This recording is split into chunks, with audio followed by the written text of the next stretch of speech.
and welcome to this very special conversation with somebody who, how do I put it? I mean, if it's Australia and the art of batting, Sir Donald Bradman says he bats like me, come and watch him bat.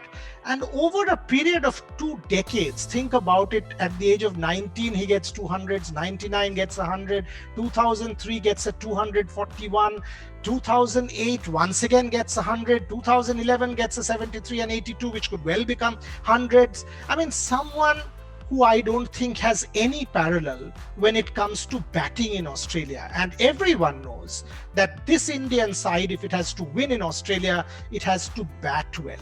That's why I needed to understand from someone I can call a friend, a dear friend, my hero, Sachin Tendulkar, what he did and what this Indian team can learn and take from the master. Sachin, welcome to this conversation. Once again, it's Australia. 19 years you were, 19, I mean a teenager, and you went and got that 100 in Perth and that 100 in Sydney. So 2 questions.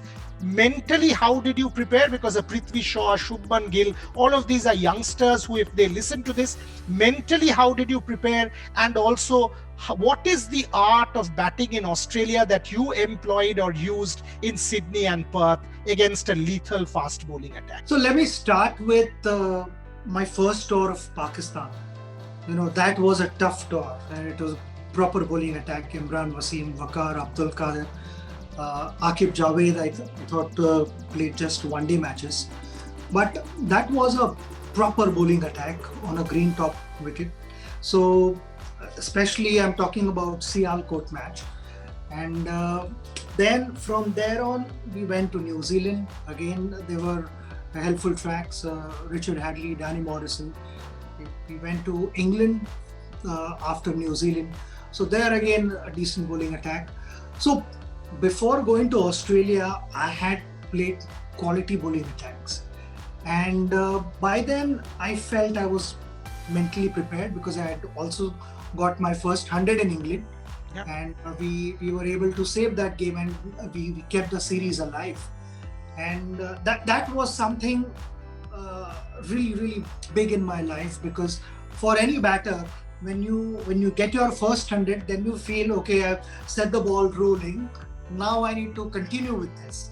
And once you've figured out that formula, then it's about being on your toes and not taking anything for granted. And I took a lot of pride in preparing myself.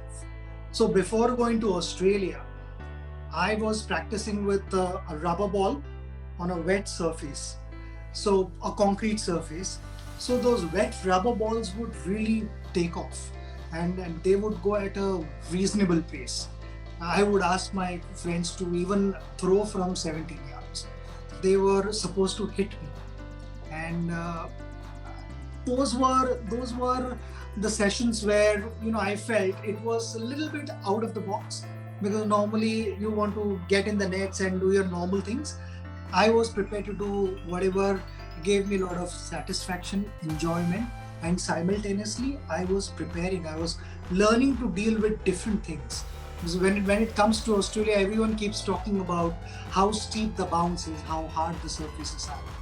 So I had to prepare myself for that. But I would say I was mentally prepared because, right from Pakistan to New Zealand, and when John Wright became our coach, I used to also, teasingly tell John that, you gave a peace of mind to me when I came into bat, although a school kid comes out to bat and all those kind of things.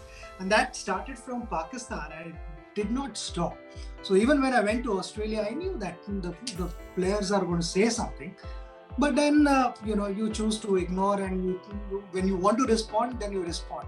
You don't have to respond every time. That's what I also learnt on that tour. Let me tell you, I was playing in Perth, and I played a back foot defense. And everyone was standing quite far off, and we were not picking a single because the bowler was on his follow through. And Alan Border was, rushing towards the ball. I thought, as a senior player, I would pick up the ball and pass it on to him. And he says, "Don't you touch the ball." And that was a big lesson to me. So after that, I decided, okay, whenever I play a dead defense, let them come and pick up the ball. Fantastic. Fantastic. But Sachin, you were 19. Where did this idea of wet ball, training, concrete surface, where did all this come from? Well, that happened when I was possibly 9, 10 year old, because as kids we would just want to have fun. We would play cricket, we would play football, uh, badminton, tennis, hockey, all those kind of things. And even in monsoons, nothing stopped us from playing, be it football or cricket. And with those wet balls, everything would just take off, and at a decent pace, as I said earlier. We enjoyed those things, and that kind of kept us engaged, and it was engrossing. Whatever sessions we used to have, we would compete even within our friends. Even before I started playing serious cricket, season ball, we would compete hard. We would make each other's life difficult. Now, coming to that Perth 100, Sachin, you've got to tell me this, because we keep talking about this Indian team and that batting will win this series. Bowling will stand up, Bumrah, Shami, etc. They will do well. Now, that Perth 100, give me a little bit of detail. I mean, that attack, Bruce Reid, Mike Whitney, Craig McDermott, if you go and see that Australian attack 92, terrific attack, steep bounce, the whacker surface was better than what it is now in terms of lethal. It was the surface, as people would call it. Give us a sense of that 100, because people need to know from you what you did. Can I say something here? Yeah, what everything. I feel? People talk about steep bounce and pace. Steep bounce and pace, that means the good length spot for a bowler becomes smaller.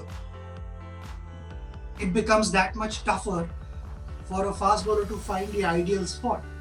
And if the batter goes out with a positive frame of mind and looking to score runs and not just keep blocking and leaving, there are plenty of scoring opportunities. So is that an And I advice? looked at it that way. I felt early on it was all about being on top of the ball, because that is what we were told. But as the time went by, I felt my thinking also evolved.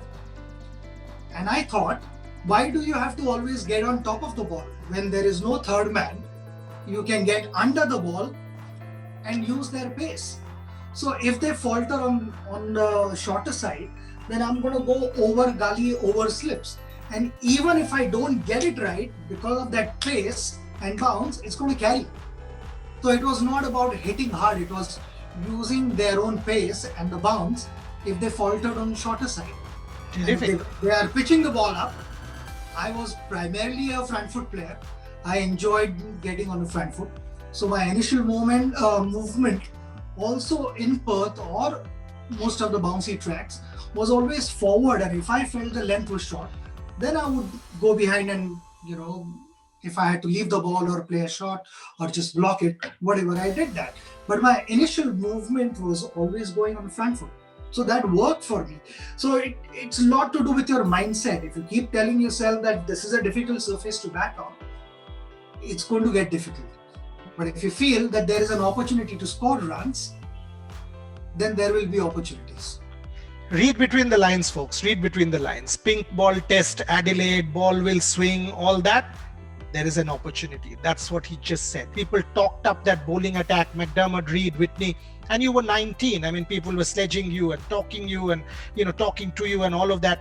Was there ever a thought that, oh, these are great bowlers in their home conditions? Can I manage? Did you ever encounter negativity? Any kind of negativity? No, not really. Not really. They were top class bowlers, and I grew up watching them. Yeah. When I was a ball boy in 1987-88, and then suddenly in 91-92 I was playing against them. So I knew that once I was out there competing, nobody was going to look at my age. They were going to do all possible things to get me out, to send me back in the dressing room. And I was prepared to face those challenges. Brilliant. Right? It didn't matter. Whatever one says, as I said earlier, if you wish to respond, then you respond. And if you don't want to, you decide. Fantastic. So I felt that particular tour changed me as a player. It taught me a lot, not just technically, but also mentally, how to approach a big game. And if somebody says something, whether you respond to it or not, or you ignore. Because for how long can you keep responding? Responding doesn't mean you're being aggressive. You can be aggressive from within. My last question is, Sachin, tell us about that famous visit to your idol as well, the greatest cricketer to have played this game, Sir Donald Bradman. You went and met Sir Don. Sir Don told his wife that if there's anyone who comes close, look at this guy. And you went and met him, and something happened there. Tell us that story. Yeah, I mean, it was a big moment, because I still remember from the hotel, both Wani was with me, and we both decided, okay, just the two of us are driving there. Wani was driving, and he said, I'm tense, I'm worried. What to talk to him about batting? You are a batter, so you need to talk to him. And I said, no, Aussie first. I'm going to follow you. Whatever you have to start the conversation, and I'm going to follow you. So Shane Warne goes there inside, and then we started talking a little bit, and then we naturally, the obvious question was, Sir Don, if you were batting in today's era, what would you have averaged? So he says, he took about 10 seconds to think, and then he says, maybe around 70. Obvious reaction was, why only 70? Why not 99? He says, come on, kid, it's not bad for a 90-year-old man.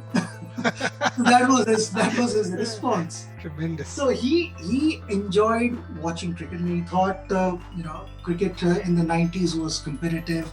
Things had changed, field settings had changed, and he enjoyed watching that. So he was up with it, and those were special moments, without any. Fantastic.